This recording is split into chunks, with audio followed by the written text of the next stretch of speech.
Okay, now with the old engine and trans out, we can install the new engine that I've been rebuilding here on this channel for the past 2 months. So over on the workbench, I have the motor mounts. We'll slap those on, and then we'll just drop in the engine and see how it goes. Okay, so here are the motor mounts that I bought.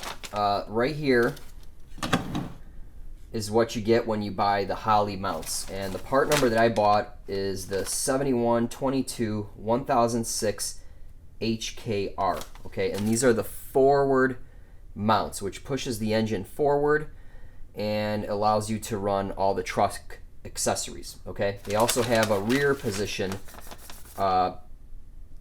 mount. That's the 1007 part numbers. Okay, so we already have the Holley 302-3 pan with these mounts. It looks like the fitment is going to be excellent. Okay, so let's talk about some other things that we need to do to set it up. Okay, so they recommend using F-body LS mounts. Okay, so these are Anchor 3064 style mounts. They're just stock rubber mounts. And well, first of all, let's go back to here. These mounts look very similar. However, this spacing here is bigger for the passenger side, and I labeled it passenger side. So you can see here, this right here is a smaller distance. Is you have these mounts, and if you look here between the holes on the clamshells, this mount is not symmetric or centered between the spacing of those holes. So I had to do a lot of Google searching and basically found that this should face up. Okay, so take note of this. This here with the chamfered edges faces down, and on the passenger side this tab will be forward. Okay, but on the driver's side it's going to be facing rear. Okay, so this is the way they go. Okay, so basically the motor mount hole is going to be on the lower side. Okay, so next up they recommend metric hardware class 10.9 M12 by 175 thread by 140 millimeter long bolts. Okay, and they give you Fastenal part numbers. Okay, so reference the document for that. So nowhere locally did they have these. Ace Hardware won't have them. It's just way too long.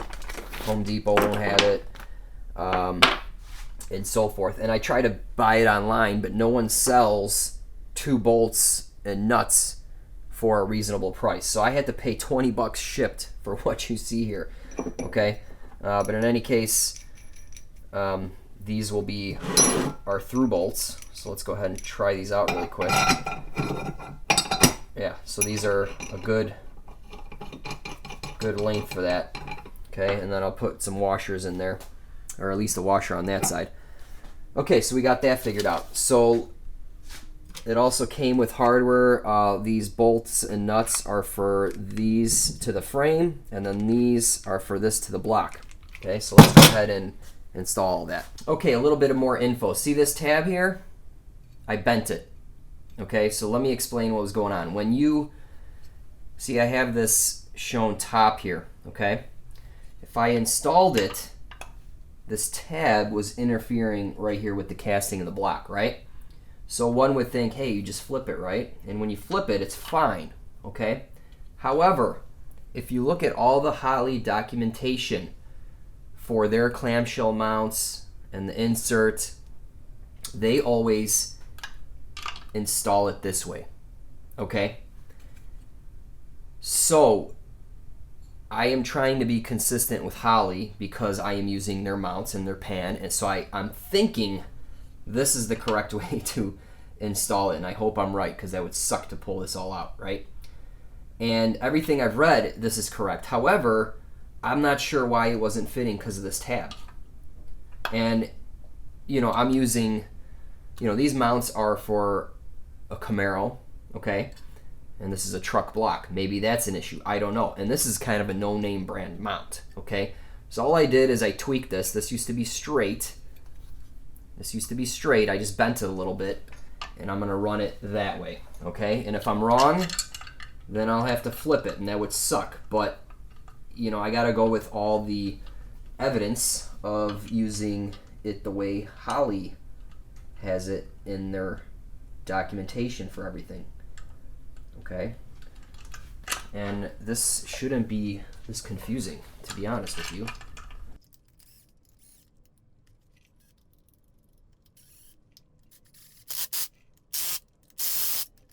Again, got the top, got this thing bent a little bit so it'll clear. Okay. This is the driver's side.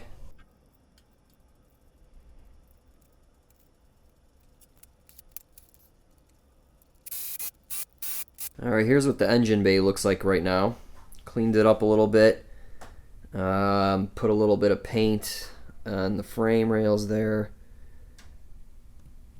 Now, I'm not going to get too crazy with painting and detailing all this because I'm sure I'm going to have to modify things, drill holes here and there, and frankly, it's not a concern right now. I just want to get this thing up and running.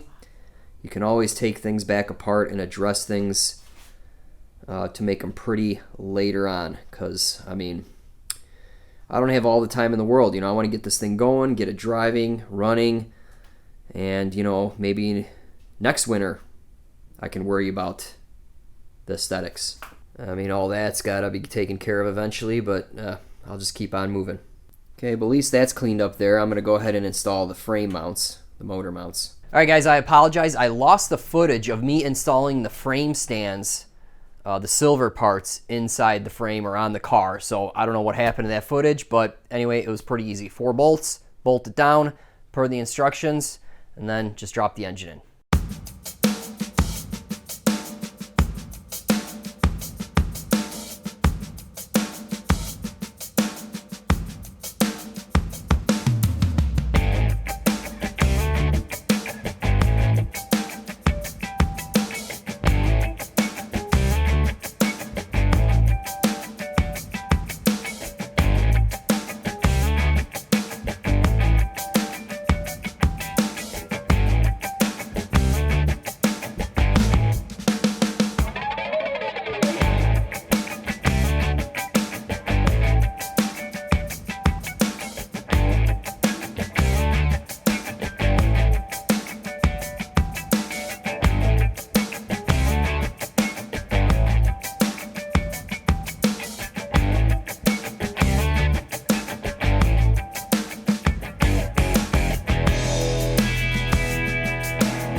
Alright, so the engine's in.